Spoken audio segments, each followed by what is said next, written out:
Mrs. Craig is an honorary fellow at Bridgemont University and is a regular contributor to the official journal of the College of Occupational Therapists.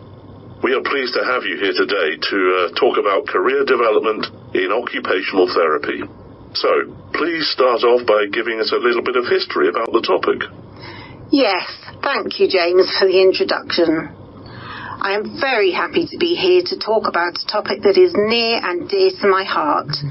Until about a decade ago, occupational therapists in the United Kingdom were fortunate in that demand for therapists exceeded supply. There was little need to think of career development since posts and promotion aspects were plentiful.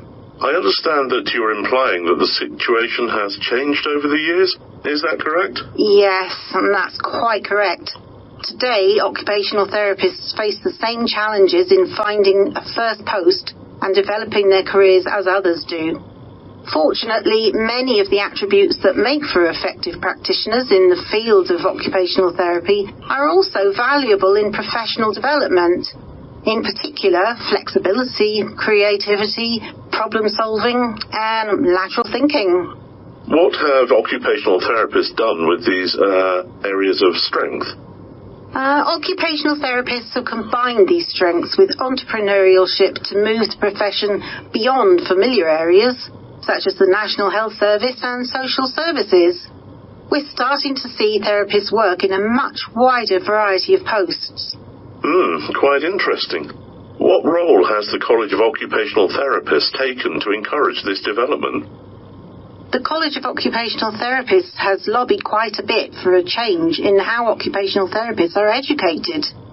As a result, universities have started to prepare graduates for the future through providing role-emerging placements, as well as including courses on entrepreneurship in the standard curriculum. There is evidence that this change in the curriculum has encouraged new and developing areas of practice in the field, such as low vision and driving.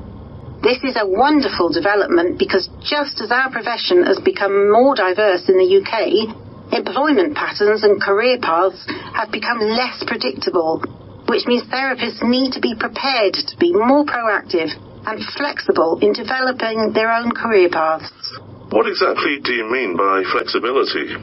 I mean that graduates seeking a first post need to be willing to start where opportunities occur and to work to create a path towards their ultimate goal instead of holding out for that perfect opportunity.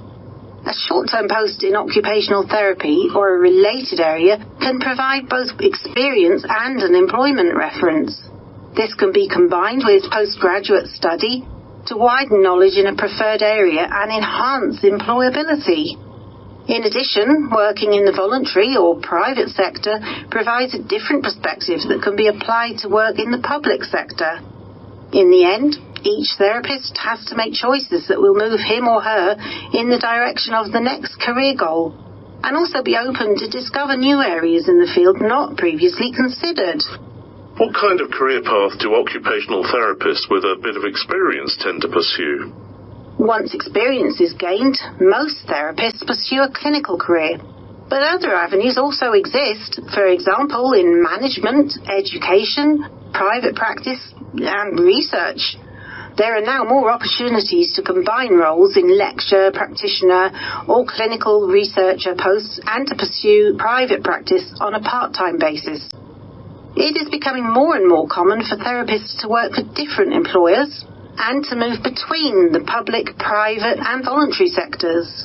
So what role does continuing professional development play in the career of a therapist?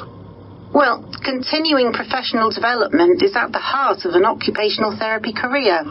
It is the link between a current post and future aspirations, and it can help to maintain a focus on the profession while in a non-occupational therapy post.